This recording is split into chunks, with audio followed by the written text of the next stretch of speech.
Hello everyone, this is doctor Navata, gynaecologist. న్యాచురల్గా pregnancy plan చేస్తున్న వాళ్ళు ఈ టిప్ అనేది ఖచ్చితంగా ఫాలో అవ్వండి. మీకు ఓవ్యులేషన్ అంటే అండం ఎప్పుడు విడుదల అవుతుంది అని తెలుసుకోవడం చాలా ఇంపార్టెంట్. ఈ అండం విడుదల టైంలో వైఫ్ అండ్ హస్బెండ్ కలిసి ఉంటే ప్రెగ్నెన్సీ ఛాన్స్ అనేది హై ఉంటుంది. సో ఈ అండం విడుదలైందని ఎలా తెలుస్తుంది అంటే, మీవి రెగ్యులర్ సైకిల్స్ అంటే ఎవ్రీ మంత్ 28 to 30 days మధ్యలో పీరియడ్స్ వస్తున్నాయి అన్న వాళ్ళకి ఏంటంటే యూజువల్గా 14th day ఎగ్ అనేది రిలీజ్ అవుతుంది. సపోజ్ మీకు ఇవాళ పీరియడ్స్ వచ్చాయి, ఇవాళ ఫస్ట్ డే లాగా కన్సిడర్ చేసుకోండి. సో 10th day నుంచి మీకు 28th day వరకు every alternate days wife and husband కలిసి ఉండండి.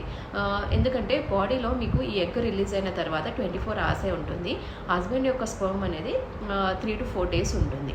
అదే ఇర్రెగ్యులర్ సైకిల్స్ అంటే ఎవ్రీ మంత్ మీకు ఎవ్రీ 35 daysకి ఆర్ 40 daysకి పీరియడ్స్ వస్తున్న వాళ్ళు ఏంటంటే మీకు పీరియడ్స్ వచ్చిన 10th day నుంచి పీరియడ్స్ వచ్చే వరకు, మళ్ళీ పీరియడ్స్ వచ్చేంత వరకు ఆ డేట్ వరకు ఆల్టర్నేట్ డేస్ కలుస్తూ ఉండండి. Thank you.